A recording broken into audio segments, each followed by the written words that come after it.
You woke up one day and you were like, I'm done. I'm not going to the bar. Yeah, it was like pretty much exactly like that. How do you find the right path for you? In today's classic Spartan Up episode, we bring you wisdom from 4 past Spartan Up episodes. Nuggets of wisdom from Gabby Reese, Jonathan Lopez, Anders Varner, and Colonel Nye and Zach Evanesh. This episode of Spartan Up is brought to you by FITAID.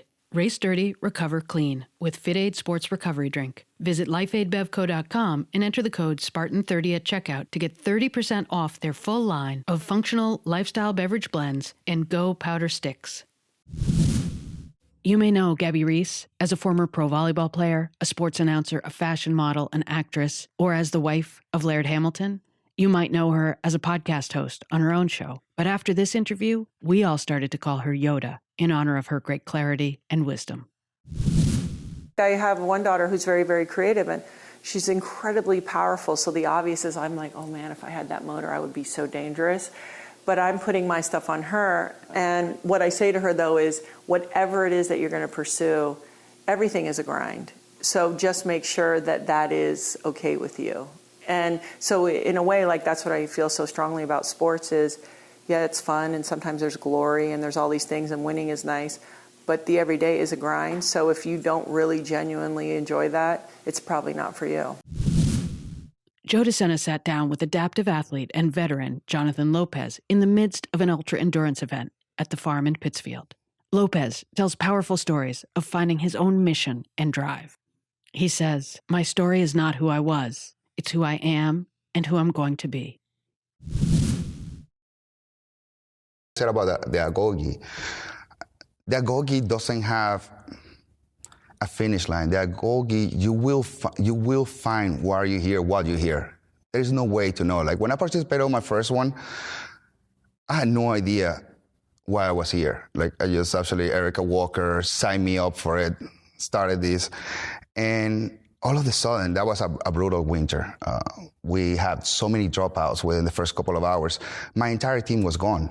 And I'm sitting there like, so I'm not getting anyone across the line. Like, why am I here?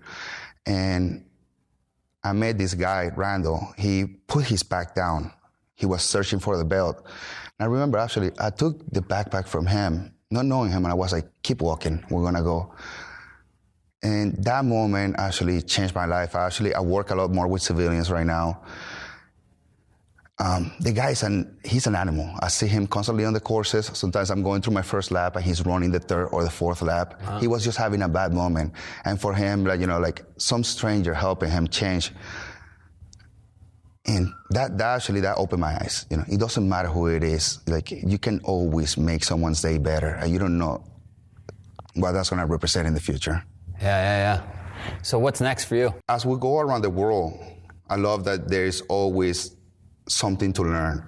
Like China, like you see like how it was in China. Like right now we're going actually to the other side of the wall. Yeah. And we're gonna see like how much effort it took. Like everything is easier to understand once you put it into perspective. Sure. So once people see the size of those stones that have to be moved, and placed in there, you're gonna see actually and they were doing it to protect their lives, to protect their families, to stop a war. Yeah. And it's gonna put it into perspective, like what hard work actually really means. Makes it hard to complain about in our own lives. Mm-hmm. What advice could you give people that have the perfect life, that are not motivated, they can't pull ahead, they're not achieving success, maybe their lives are a little dark?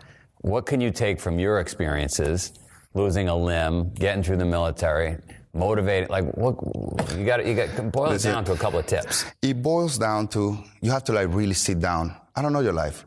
Honestly, I know you're the Sena, but I don't know what goes behind the doors. I don't know how is your life at home, but no one has a perfect life, and you have to find actually whatever is bothering you, you can turn it into fuel. I'm gonna tell you something that is really, really hard because I do a lot of public speaking, and sometimes my kids are with me. They're with me all the time. It's really hard to actually sit or stand in front of people and actually try to tell them that the reason why I attempted suicide was because of my kids, and they're standing right there. And I prefer I like that they hear that from me. And the reason why I did it is because I hate failure. And at that point in my life, I wasn't the dad that I dream of being. And I thought it'd be, I don't know, but it made sense at the time. I thought it'd be better off without me. Being that said, that was the reason why I did it. Now, that is exactly the reason why I strive so hard.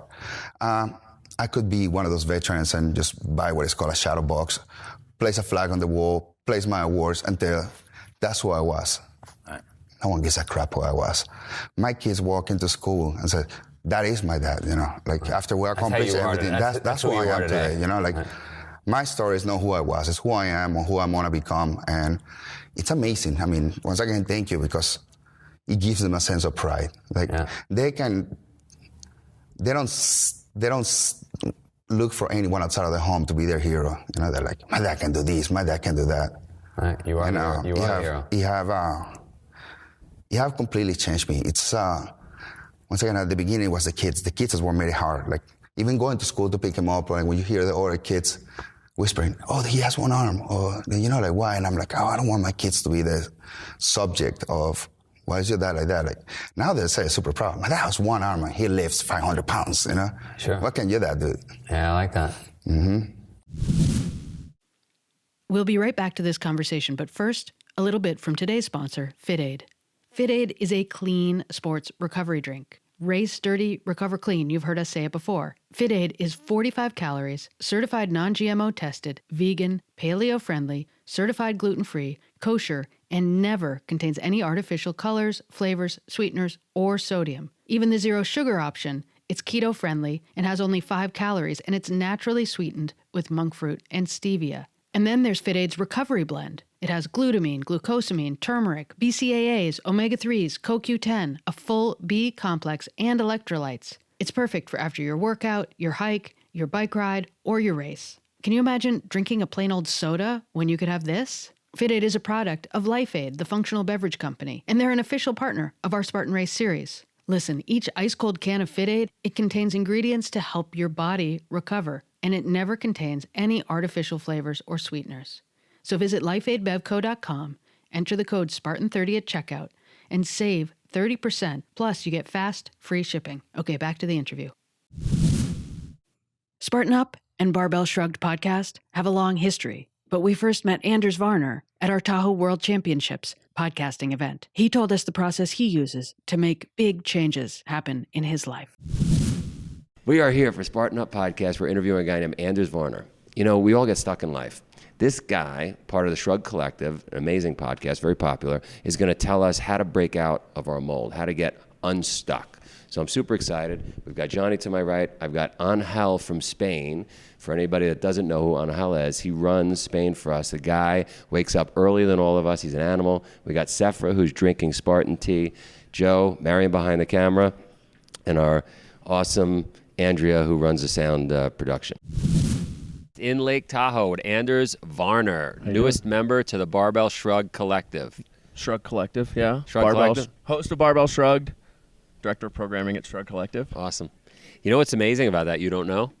The whole reason we exist is because of Barbell Shrug. Really? Yes. That's awesome. I had written a book. With the podcast or Spartan? No, the podcast, Spartan podcast. I had written a book. I had no idea what to do with the book.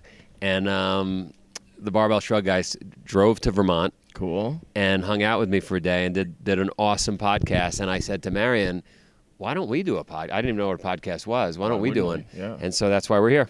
So awesome. Came full circle with you sitting here. I love it. Yeah, I'm the newest one. I guess a lot of why I'm even a part of it is I just kind of assumed that I needed to get my voice out. And they hosted an entrepreneur's breakfast like 30 minutes north of me. And man, I realized that like if I wanted to really make an impact in fitness, the only way to get your voice out is to kind of do it through media and create really interesting shows and bring people into your messaging. And who better to learn from?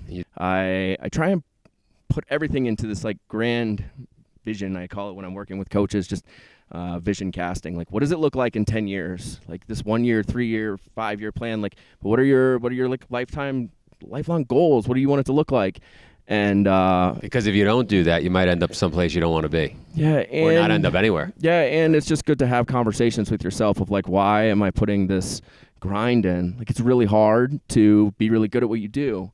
And if you buy into the idea of greatness, man, you really set yourself up for a really, really long road of struggles and getting better every day. And I don't think a lot of people think about like, well, what's like the grand vision of my life, and why am I going to work so hard to make it happen? And I do that yearly. And you do it with yourself. Yeah, and I do it with my coaches, or the people that I'm coaching. So one was look at the long-term vision. Yeah. Look 10 years out. So the big things are like attention. Where are you spending your time? Who are you surrounding yourself? What are the conversations you're having? So like a personal board of directors, people that are going to pull you up. Yeah, like if you're going to start a media company, you got to go hang out with Mike Bledsoe and Doug Larson. You can't do it on your own. There's too many of them. And if you're going to learn from somebody, learn from people that are really good at it. The truth is that they've already done it. They've already created the system for themselves. They just have to break up with their old self and find the new one. And that's a really hard process, because the old self it's comfortable, it's easy, it's really easy to fall into that system. It's livable. And to say, I don't want this anymore, I have to break up with everything. That's why they get into it in the first place, and they can do that system over and over again. Whatever I was doing for the first however many years of my life, epic failure. Like, did not work. Was not a good thing. Was not working. Yeah. And what you do is you have to realize, like, if I keep going into this cycle, or like going back to the same bar or the same place where the same people are hanging out, you get the same results. You're going to get the same results. So you have to break up with your old self. You have to get rid of the people that are causing. Well, it's not just the people; it's you. At the end of the day, it's not. Let's not blame them. Yeah, they're doing exactly what they want to do. Right. If you want something different, you have to break up with your old self. How hard was that to do? Well, I actually consider at the time it's always really hard. But I consider myself. You woke up one day and you were like, I'm done. I'm not going to the bar. Yeah, it was like pretty much exactly like that. Like, I opened my gym. I had a lot of things to do. And the people that I was surrounded with, it was like, I gotta go. This is the next thing. And I actually believe that, like, people think that breakups are really hard, and they are, but it's also the most powerful thing that you can do is just get rid of that stuff. Because what happens is, as soon as you break up with your last bad girlfriend or boyfriend, all of a sudden you have a lot more time, you have a lot more money, you have a lot more energy, you have a lot more space, and you can fill that space with really positive, healthy things. And now all of a sudden you become a much better person. There's a guy we interviewed on this podcast, Barry Hearns. If you get a chance, watch the podcast. I don't know what number podcast it is. This guy is an animal. He is you times 20. Man, that sucks. I got so far to go. And he says, well, not only him, Dan Pina, another guy. Gotcha. There's a lot of these people now. He's probably 70 years old, and he said to me, if you're at a bar and you're watching a football game and you're drinking beer and you're burping and farting, that's where you're going to be in 20 years. Yeah. You mentioned football. Like, how many people have a really good social structure around fantasy football in their life? Like, it plays an integral role. And all you're doing is sitting there and drinking 6 to 10 beers on a Sunday, yelling and you're probably having a bad time because you're not winning. So now you wake up every Monday morning, instead of being ready for your clients, your programming's done, and you've got an entire week of being ready to make everyone around you an asset to the next step of your life. What you're doing is you're scrambling to get your programming done. You're scrambling to get the foundation, or just the basics, done. And what you should be doing is, like, maximizing your time, and stop yelling at the TV. It's stupid. You shouldn't yell at an inanimate object. Last but not least, underground strength coach Zach Evanesh and our own Colonel Nye take on the topic of indecisiveness and how to end it once and for all, with a series of tactics you'll want to make sure to take note of.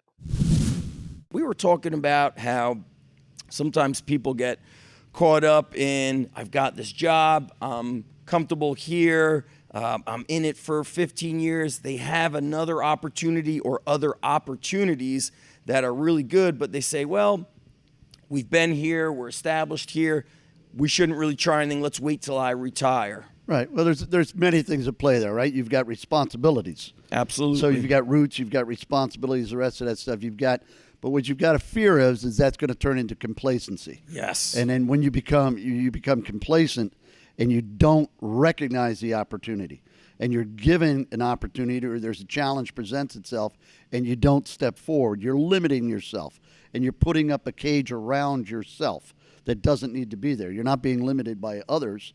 You're doing it to yourself. Right. And I feel that when you limit yourself, whether it's work or anything that you're limiting yourself on moving forward on, then it negatively affects other areas of your life. And I have this thought that you're reminding me of. My buddy said his father always told him, he goes, you should always be looking for the next job, even if you've got a great job. And his dad was an accountant. And my friend became a pretty big entrepreneur creating stuff in the fitness equipment space. But he said that always stuck with him. His dad told him, like, even if it's going great, you're always looking because you should be trying to advance forward. No, I can tell you exactly. I'm the same way. I've told Joe a million times, I'm out of here. I'm out of here the minute there's a better opportunity arises, right? But fortunately, I don't see anything better out there right now. This is a good gig. I don't want you getting comfortable here, though. No. Well, Joe will make sure we That's don't. right. Right? Absolutely. So, also, you were talking about, you had this great phrase that I think is going to stick in our Spartan friends' mind. It was something like getting comfortable in the cage. Is that what Well, no, I'm it? saying everybody gets comfortable in their cage. I think you shouldn't. It's basically you make a prison out of yourself, or you put yourself into a prison. I think, again, you should always action always or new challenge always. That's kind of either one of those two things. But you should be, movement is the key to success in anything. If you find yourself in some kind of rut, you're stale, whatever, you've got to move because whatever you're in is clearly not working. And that's whether you're physically hurt. Let's say you're in an accident. Well, if you got to get up and move, especially, let's say, combat. Somebody's shooting at you. Staying in that exact same position and being shot at is not going to help you, right? You've got to move. So it's the same thing in your personal life. You've got to keep moving forward. Yeah, learning more, moving forward. And I reviewed a book some episodes ago on Spartan Way called An Iron Will, and the excerpt from the chapter was called Advance and Conquer. Right. And it said, he who is silent is forgotten. And we could apply that essentially like internally. So silence is like, if you're not moving, then you become you like disappear. You have to move forward, advance and conquer. Well, again, I'm 100% agreement with you. But I mean, think about the animals. And again, I know people know this. They train the baby elephants, right? They put the chain on the baby elephant on his leg and tie it to a post. Some amount of time goes by, they take the chain off, they take the post out. That baby elephant does not stray. Now, when it's a grown adult, it does not stray. It certainly has the capability to. Same thing, you put your dog in the backyard, you put up an electric fence, you train that dog, you can turn that electric fence off. The dog still's not going past that fence. Right? They become comfortable in their surroundings. Self-imposed limits. They don't punch through that barrier, even when there really is no barrier there. The barrier tends to be mental. It does, and most of the mind. times, yeah. Thanks for listening to this classic episode of Spartan Up Podcast. I hope these 4 nuggets of wisdom will set you on the right path for 2022 and beyond. This episode of Spartan Up is brought to you by FITAID. Race dirty, recover clean with FITAID Sports Recovery Drink. Visit lifeaidbevco.com and enter the code Spartan30 at checkout to get 30% off their full line of functional lifestyle beverage blends and Go powder sticks.